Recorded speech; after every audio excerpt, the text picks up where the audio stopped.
Le renforcement du développement économique des territoires passe forcément par la démultiplication des marchés d'intérêt nationaux, d'où la nécessité d'une mutualisation des efforts. C'est dans ce cadre que ce présent projet de convention a été initié entre l'ANAT et la CEMIC-SA afin de donner plus d'envergure à nos interventions.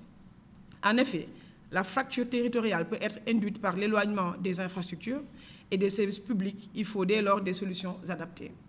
Avec ce partenariat, les deux structures s'engagent à garantir une pertinence de leur intervention qui ont pour objectif de relever plusieurs défis, notamment le maillage territorial, l'intensification des investissements publics et privés. De manière plus spécifique, il s'agit à l'ANAT 2, dans un premier temps, permettre à la CEMIC de disposer d'un site de SIG aux fins d'obtenir les coordonnées, adresses et cartographie, puis mettre en place un plan de renforcement de capacité du personnel de la CEMIC en matière de cartographie et système d'information géographique, SIC.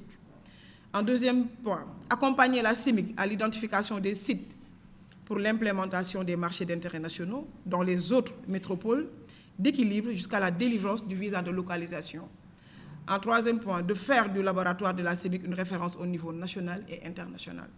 En quatrième point, d'appuyer la CEMIC à orienter des producteurs pour le stockage des produits alimentaires dans les mines afin de réduire les pertes et la dégradation progressive des produits pour une autosuffisance alimentaire dans le pays. Nous allons nous battre pour que ce qui a été mis dans la Convention, pour que aussi cette politique d'organisation spatiale qui est derrière soit mise en œuvre.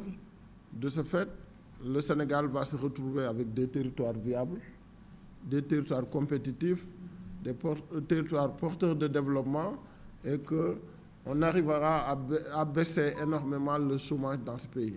L'Agence nationale de l'aménagement du territoire et la Société d'exploitation du marché d'intérêt national et de la gare des gros porteurs convergent désormais vers la même voie, celle d'améliorer la gouvernance territoriale et d'atténuer les disparités